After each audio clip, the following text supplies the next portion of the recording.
back to Brighter Rays. This week we are looking at Ephesians 2 4 through 5 because at the time of this recording, it's Resurrection Sunday week. And so we're going to be looking at the study called Alive Together with Christ. And, so people have always been fascinated by stories from people who have claimed to have died and come back to life. Every so often, a new book will pop up describing the afterlife. But can you imagine if you were alive in the early church? You might have been able to hear stories from people who you knew for certain actually died and came back from the dead.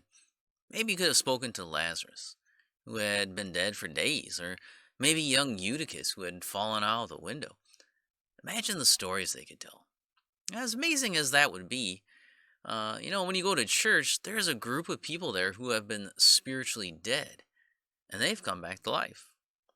There's some amazing stories there of those who were dead in their trespasses and sins, but, have been made alive together with Christ. Their stories stand out as a witness to the power and the life that is found in faith in Jesus Christ.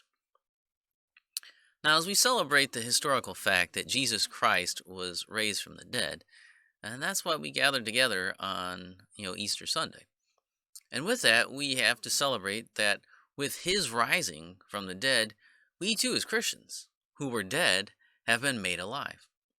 As we look at Ephesians 2 4 through 5, I want to first take you to the seriousness of death as we look at the state of all humanity apart from the work of God in the soul. Secondly, we must look at the miracle of the dead being made alive.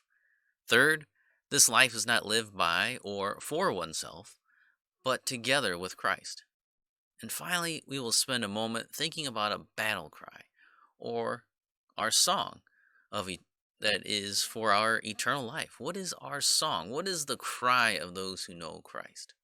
So we'll take a look at that this week. So come back tomorrow, and we'll begin by examining the seriousness of the death of humanity, the spiritual death that we all find ourselves born into.